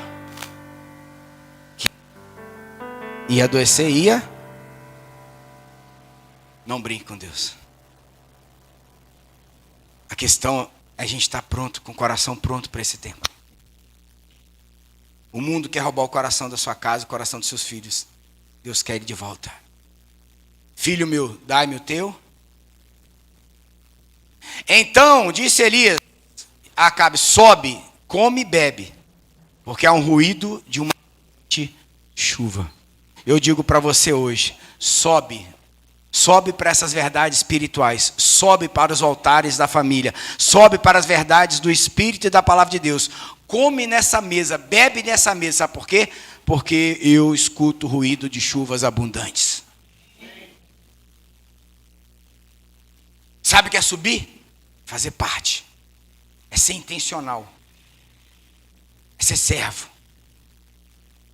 Agora a mesa não é mais de Baal, agora a mesa é de quem? É do Senhor. E Deus já está começando a servir. E quando Deus serve, há sinais. E Acabe subiu a comer e beber, e Elias subiu ao cume do Carmelo, inclinou por terra e pôs seu rosto entre os seus joelhos, e disse ao Senhor: sobe agora e olha para o lado do mar. E subiu e olhou, não há nada. Então disse ele: volta lá 7 vezes. E sucedeu que na 7ª vez disse: eis que uma pequena nuvem, como a mão de um homem, subindo do mar. Então disse ele: sobe e diz a Acabe: aparelha teu carro e desce, para que a chuva não te impeça.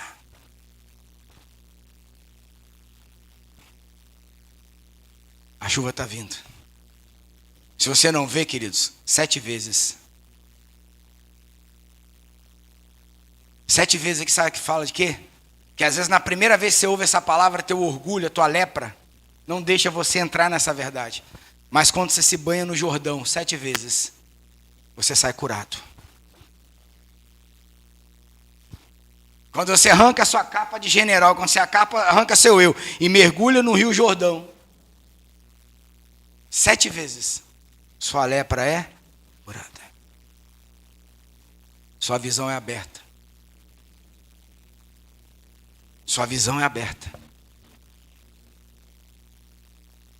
Atenção, queridos. Deus nos fez reis e sacerdotes para Deus e seu Pai. Essa verdade é Apocalipse 1:6. Ele nos fez, estamos feitos. Nós precisamos ser reis e sacerdotes. Então, o reino de Deus é um reino sacerdotal. A sua casa é um reino sacerdotal. O homem precisa entrar na sua função de sacerdote. E a sua mulher precisa entrar na função de edificadora. E os filhos, na obediência. Por isso que você vai ver no Velho Testamento a exigência de contar as verdades maravilhas de Deus de geração em geração. De aprender os princípios de Deus de geração em geração. Deixa eu te dizer uma verdade aqui, não é o fogo que acaba, é a lenha. O profeta Elias,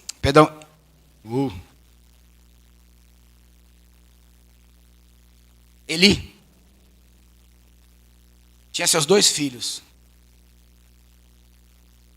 E era exercício do profeta, todo dia ir lá e trocar lenha, antes que o fogo acabasse, tirar as cinzas, trocar lenha para que o fogo não acabasse. E seus filhos profanaram o santuário do Senhor.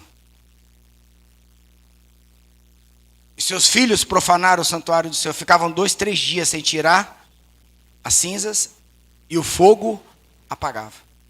Mas o fogo não apagava porque faltava o fogo. O fogo apagava porque não tinha o quê? A lenha. E de quem era a responsabilidade da lenha? Do sacerdote da sua casa. Porque só podia ser sacerdote quem era da linhagem o quê? Você é da linhagem de Jesus? Jesus foi o rei? Jesus foi o sacerdote? Então você é o quê? Então aprende aqui uma coisa. Quando os pais não mantêm o fogo aceso, os filhos se relacionam com fogo estranho.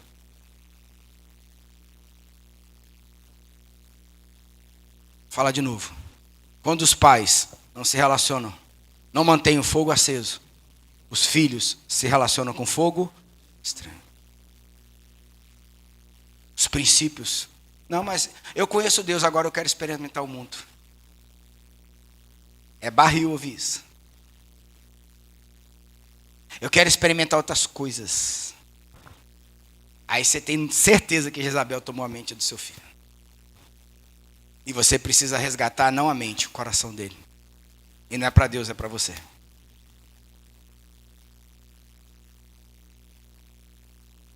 Amém? Você entendeu? Você entendeu? Mas talvez os seus dias são como os dias de Elias.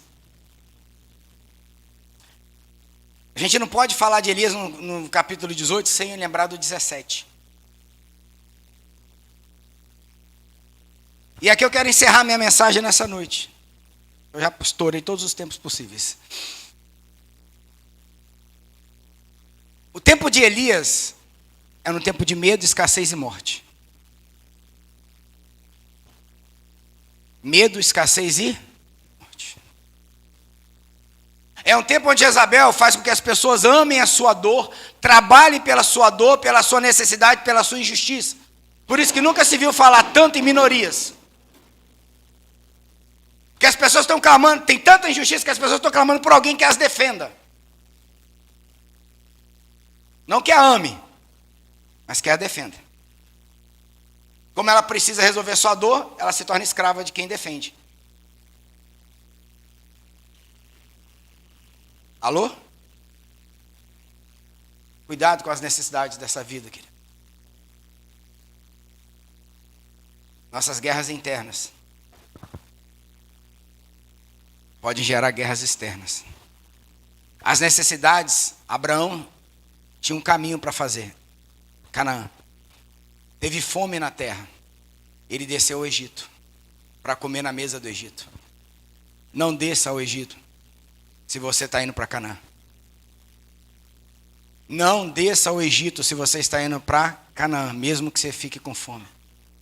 Quem te sustenta é o Senhor. Nem só de pão viverá o homem, mas de toda palavra que sai da boca de Deus. Mas vamos lá, o tempo era de medo, escassez e morte. Aí Deus manda Elias ir para o ribeiro de Querite. Ele alimenta Elias com pão e carne. Depois o rio seca, manda ele para a casa de uma... E ele chega lá e fala assim, dá-me de comer. Ela, ô meu senhor, eu tenho um punhado de farinha, um punhado de azeite, vou fazer um pão, eu e meu filho vamos comer e vamos... Qual era... Pega isso aqui no seu espírito. Qual era a percepção dela naquele momento dentro dessa casa? Morte. O que Deus mandou nessa casa? O profeta. Agora o que o profeta fala com ela? Faz primeiro para mim. Você acha que o profeta estava sendo arrogante? Que queria matar ela de fome? Não, estava testando o que dela? Obediência. Sabe o que ele falou? Faz primeiro para mim, porque não vai faltar farinha nem a panela e nem azeite.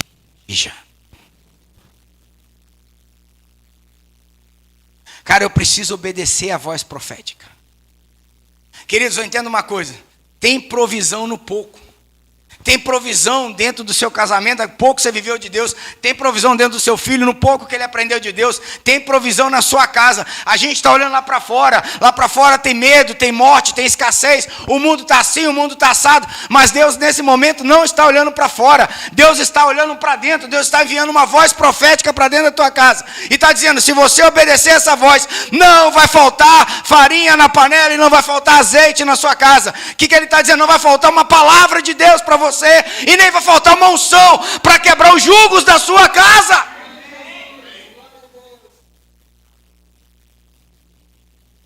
Porque a farinha fala de pão, o pão fala da palavra de Deus. E ele é o pão vivo, não vai faltar Jesus. Não vai faltar Jesus e não vai faltar o Espírito. O que é isso? Avivamento. Ei, Deus quer avivar a tua casa. Deus quer começar um burburinho no mundo, sabe aonde? Lá dentro da sua casa. Deus quer começar um burburinho, sabe aonde? Dentro do seu casamento. Pastor, mas eu não sou casado, então bota fogo nessa casa que você pertence. Bota fogo nessa família, seja lenha. Clama dos céus que o fogo virá.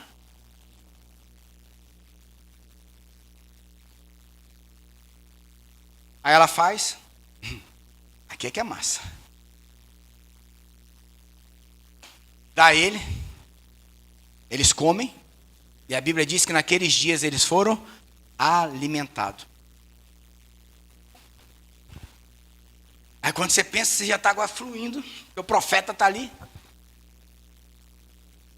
Olha que interessante. Ela já entendia a obediência ao profeta, mas ela não sabia que Deus estava no profético. E é aqui que é a questão. Deus não está na profecia. Deus está na sua palavra. Deus está no seu reino. Deus está nos seus princípios. Deus se move nos seus fundamentos. O menino morreu. Ai, meu Senhor, o que eu te fiz?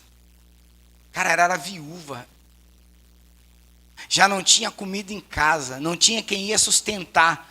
Aí o cara chega e dá uma profecia. O cara chega e traz manifestação do sobrenatural. E aí o menino morre. Quantas vezes nós entramos em Deus, nós fomos ativados na fé, nós estávamos cheios de Deus.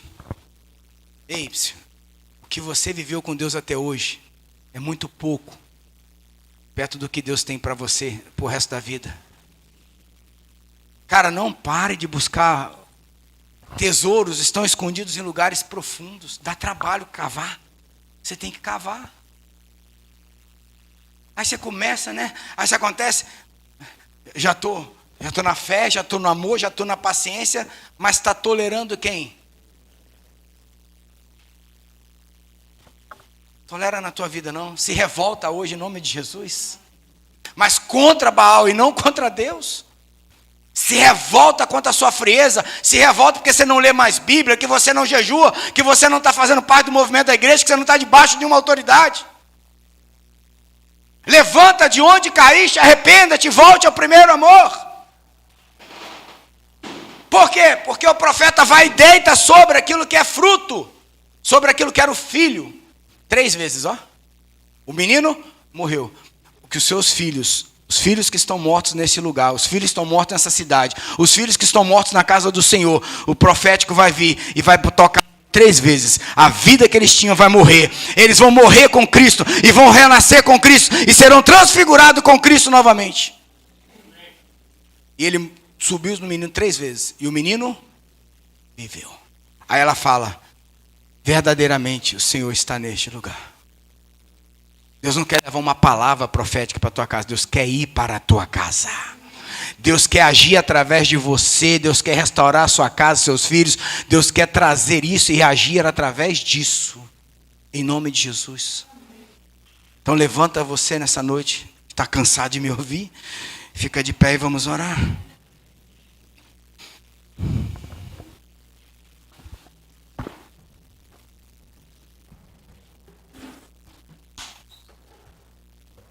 Eu juro que eu tentei ser mais breve, mas não consigo. É muita coisa. Está comichões dentro de mim. Eu espero que você saia dessa noite desse lugar também com comichões. Que teu espírito saia sacudido nessa noite deste lugar. Que você restaure a visão que você tem. Você busque tocar na glória de Deus, para que ela se manifeste em você e na sua vida. Vocês que estão nos visitando, em nome de Jesus, sejam bem-vindos sempre. Que o Senhor abençoe poderosamente. Mas, queridos, você não pode sair desse lugar sem restaurar o teu coração. Ou não deve. Ou não deve. E eu quero terminar orando com você. Só um caminho para a gente fazer. O do arrependimento. A única forma da gente mudar a realidade espiritual que nós temos é do arrependimento. Se eu estou em Jesus, me arrepender porque eu parei. Pelos erros. Pelo aquilo que eu tomei como verdade para mim, não de Deus. Que eu usei a palavra contra mim mesmo. E se eu não estou em Jesus, o arrependimento do pecado para andar em novidade de vida. Mas o que Deus tem para a gente é um manancial. O que Deus quer nos dar é para dar com abundância. O que Deus quer fazer é para fazer com abundância. Não vai parar em mim e você.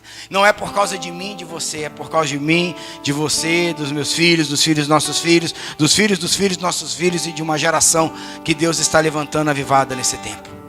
A sua casa é resposta para esse tempo, amém? Você crê nisso? Não fecha seus olhos. Pergunta ao Espírito Santo: Pai, se eu que me arrepender, se eu já entendi isso dentro de mim, você vai levantar suas mãos para dizer para Ele: Senhor, eu quero me arrepender. Sou eu nessa noite, é a minha casa que precisa ser restaurada, Pai.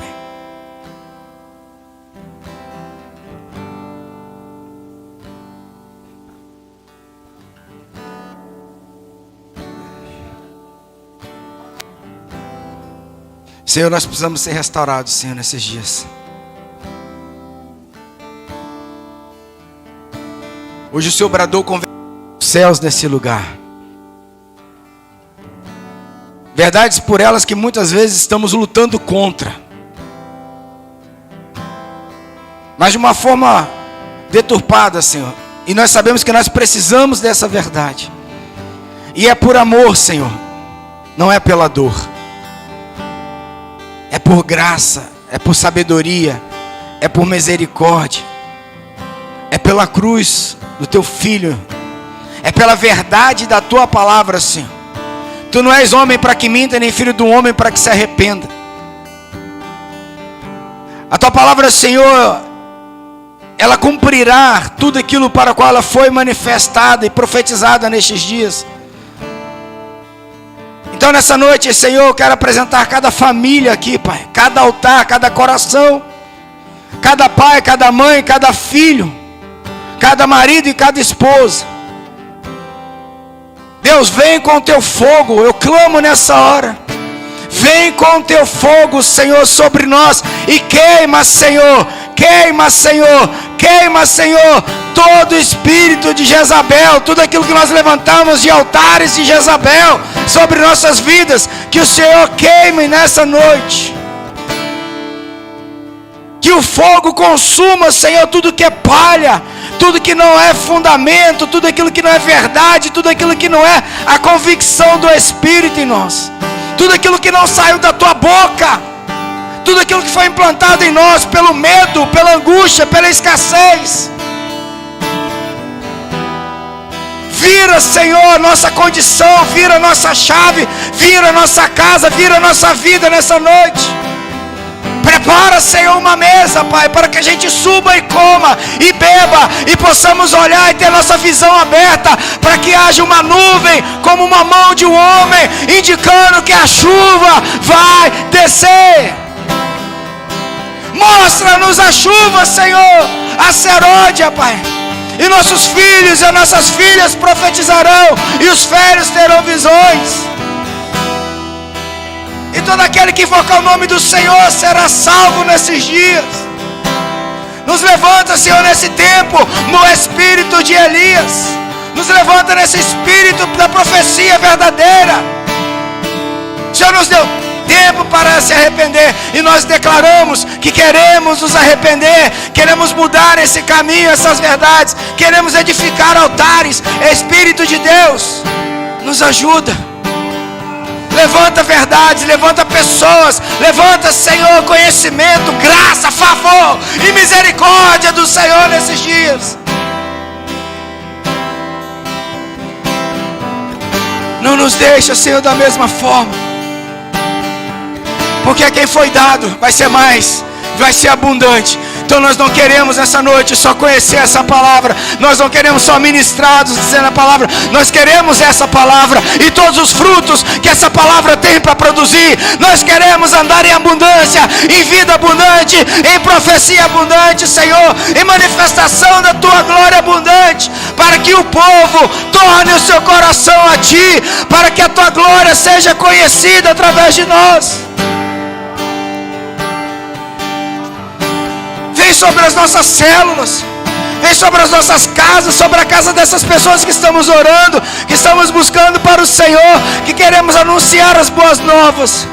Que o Espírito do Senhor venha sobre nós e nos batize com graça, com amor, com misericórdia. Em nome de Jesus, desperta, Senhor, tua igreja. Eu oro pelo MGC nesse tempo, Senhor, que o Senhor está nos transformando. Pelo presbitério, Senhor.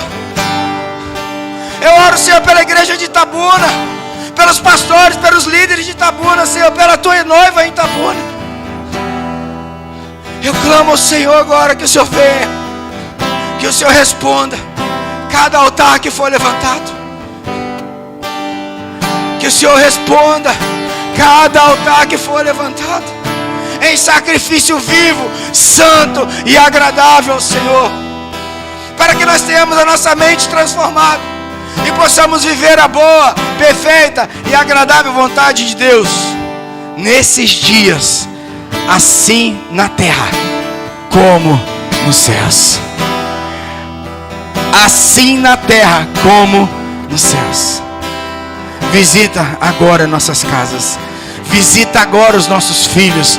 Visita agora os esposos. Visita agora as esposas. Visita os filhos dos nossos filhos. Visita os filhos dos nossos filhos. Visita, Senhor, a nossa geração. A que está antes de nós e a que virá depois de nós. Quebra toda iniquidade. Corta o jugo, tira a lança, Senhor. Arrebenta agora os grilhões da mente, do espírito e dos corações.